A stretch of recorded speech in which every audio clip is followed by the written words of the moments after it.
Maharashtra boxing असोसिएशनतर्फे आयोजित under 17 राष्ट्रीय boxing स्पर्धेला नागपुरात सुरुवात झाली। या 7 दिवसीय स्पर्धेचं उद्घाटन केंद्रीय मंत्री नितीन गडकरी यांच्या हस्ते पार पडलं।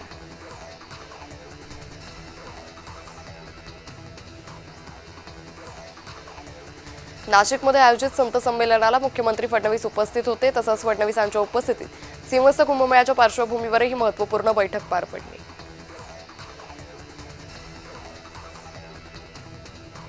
भारताचे माजी उपपंतप्रधान तथा दलित समाजाचे नेते म्हणूनही गौरवले गेलेले बाबू जगजीवन राम यांची 5 एप्रिलला जन्मदिवस, त्यांची 118वी जयंती राष्ट्रसंत रविदास समाज प्रबोधन मंडळ महाराष्ट्र व पद्मश्री अण्णासाहेब जाधव भारतीय समाजोन्नती मंडळ यांच्या संयुक्त विद्यमाने भिवंडी शहरातील संस्थेच्या सभागृह येथे साजरी करण्यात आली।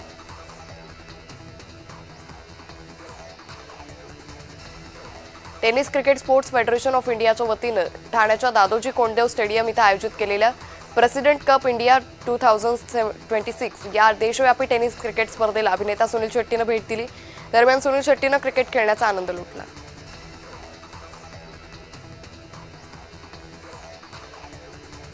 गोरेगाव पश्चिममधील मृणालताई गोरे उड्डाणपुलाच्या विस्तारित कामाला गती मिळाली आहे। पावसाळ्याआधीच पुलाचं काम पूर्ण करून वाहन चालकांसाठी खुला करण्याचं नियोजन मुंबई महापालिका करते। यामुळे नागरिकांना ट्रॅफिकचा सामना करावा लागणार नसून 20 मिनिटात नागरिकांचा प्रवास होईल। धुळे शहरातील चाळीसगाव रोडवर असलेल्या गो गॅस पंपावर गॅस भरण्यासाठी रिक्षा चालकांची मोठी गर्दी आहे। काही दिवसांपूर्वी 70 ते 80 रुपये प्रति किलोग्राम मिळणारा गॅस आता 185 ते 190 रुपये प्रति किलोग्राम दराने मिळत असल्याने रिक्षा चालकांनी संताप व्यक्त केला आहे। भांडूपमध्ये श्री गणपती माती प्रदर्शन आणि भांडूपचे उत्सव आणि कलाध्याय याचे आयोजन करण्यात आले। 3 ते 5 एप्रिल 2026 दरम्यान हा सोहळा रंगला। या प्रदर्शनात सुप्रसिद्ध कलाकारांचं मार्गदर्शन आणि चित्रकला स्पर्धेचं आयोजन करण्यात आलं होतं।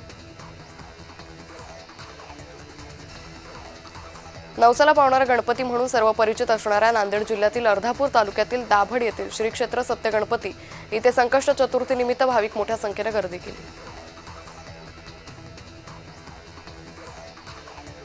संगीत साधक प्राध्यापिका दीपश्री पाटील यांनी सलग 81 स्वरचित बंदिशींचं सादरीकरण करत विक्रम प्रस्थापित केले।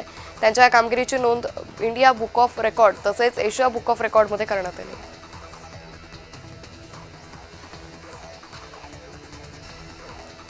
जिल्हा पुरवठा विभागाच्या आदेशानुसार जळगावात गॅस एजन्सी धारकांना आता घरपोच पद्धतीने सिलेंडर वितरित करणं अनिवार्य आहे। एजन्सी किंवा गोडाऊनमधून थेट सिलेंडर दिल्यास कठोर कारवाई केली जाईल असे आदेश जिल्हाधिकाऱ्यांनी दिले।